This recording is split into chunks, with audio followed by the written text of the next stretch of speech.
حضرت مسکی سے کسی نے پوچھا، لوگوں نے پوچھا خوشبو پر اتنے پیسے خرچ کرتے ہو، یہ بتاؤ نا اتنی خوشبو کہاں سے لاتے ہو؟ میں نے کبھی خوشبو لگائی نہیں۔ ایک مرتبہ حضرت مسکی اپنی قوم کے جوانوں کو بٹھا کر کہتے ہیں دیکھو میرا جسم مہکنے کی وجہ میں تمہیں بتاتا ہوں۔ جب میں جوان تھا میں نے جوانی کی دہلیز پر قدم رکھا تھا، اور جب میں نے جوانی کی دہلیز پہ قدم رکھا تم لوگ مجھے دیکھ رہے ہو۔ مسکی فرماتے ہیں تم لوگ مجھے دیکھ رہے ہو، میں ابھی بھی خوبصورت ہوں لیکن بڑھاپے میں اتنا خوبصورت دکھتا ہوں، تو جوانی میں تو میں زیادہ خوبصورت تھا، اور میرا باپ بڑا مالدار تھا، میں خوبصورت بھی تھا، مالدار باپ کا بیٹا تھا۔ میرے باپ کو کسی نے مشورہ دیا ایک کام کرو، اس بچے کو اگر ترقی پہ لے جانا ہے تو کسی ماہر تاجر کی دکان پر کچھ دن ذرا تجربہ کروا لو۔ جیسے آپ لوگ بھی جو ہے وہ کاروباری بچوں کو بنانے سے پہلے کہیں نہ کہیں جو ہے وہ تجربے کے لیے، پریکٹس کے لیے، اور اسی طریقے سے کچھ نہ کچھ سیکھ جائے۔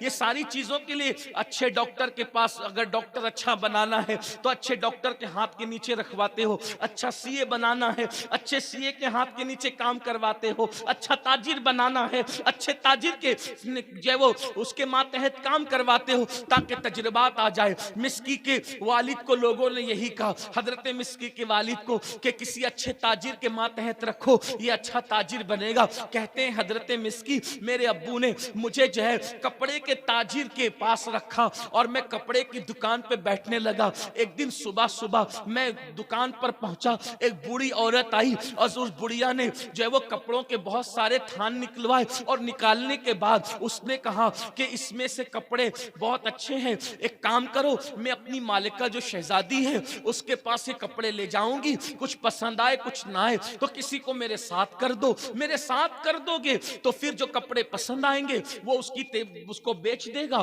اور جو بچ جائیں گے اس کو اپنے ساتھ واپس لے کر آئے گا۔ حضرت مسکی کہتے ہیں میں تو کپڑوں کے تھان کے ساتھ کپڑے لے کر کے بڑھیا کے ساتھ چل دیا۔ جیسے میں وہاں پہنچا میں نے کپڑے بتانا شروع کیے تو میں نے دیکھا ایک حسن کی ملکہ تھی، بڑی خوبصورت لڑکی ایک تخت پہ بیٹھی ہوئی، اللہ اکبر۔ میں اس کو کپڑے دکھا رہا تھا، اس نے میرا ہاتھ پکڑ کر مجھے زنا کی دعوت دی، مجھے برائی کی دعوت دی، مجھے بدکاری کی دعوت دی۔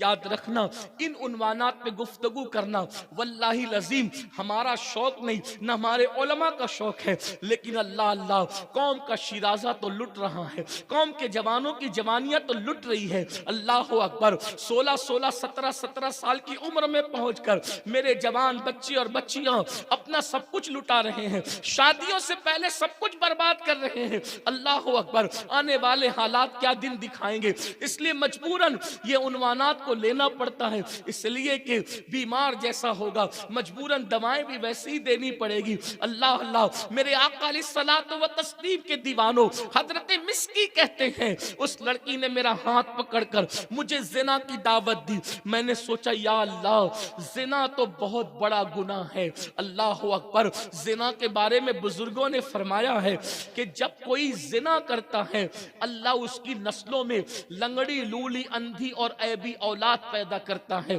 اگر وہ توبہ نہ کر لے۔ اب اس کا یہ مطلب نہیں معاذ اللہ کہ جس کے گھر میں آپ عیبی اولاد دیکھو تو بدگمانی کرنے لگو کہ اس نے زنا ہی کیا ہوگا، ایسا نہیں ہے۔ کچھ لوگوں کو اللہ آزمائش کے طور پر بھی عیبی اولاد دیتا ہے، مگر زیادہ تر لوگوں کے گھر میں عیبی اولاد زنا کرنے کی وجہ سے پیدا، کہیں اور جا کر کے زنا کیا، منہ مار لیا، پھر شادی ہوئی تو اللہ اس کو عیبی اولاد دیتا ہے۔ اس کو کہتے ہیں لمحوں کے گناہوں نے صدیوں کی سزا پائی۔ جانتے ہیں اس کے دل سے جا کر کے پوچھو، جس کے گھر میں عیبی اولاد ہوتی ہے انسان ہر پل مرتا ہے، ہر پل جیتا ہے، کتنے ٹینشن میں وہ زندگی گزارتے ہیں۔ جس کے گھر میں نابینا اولاد ہو، جس کے گھر میں لنگڑی لولی اولاد ہو، جن کے گھر میں گونگی اور مکی اولاد ہو، اللہ اکبر، اللہ کی بارگاہ میں اس کی پناہ مانگو۔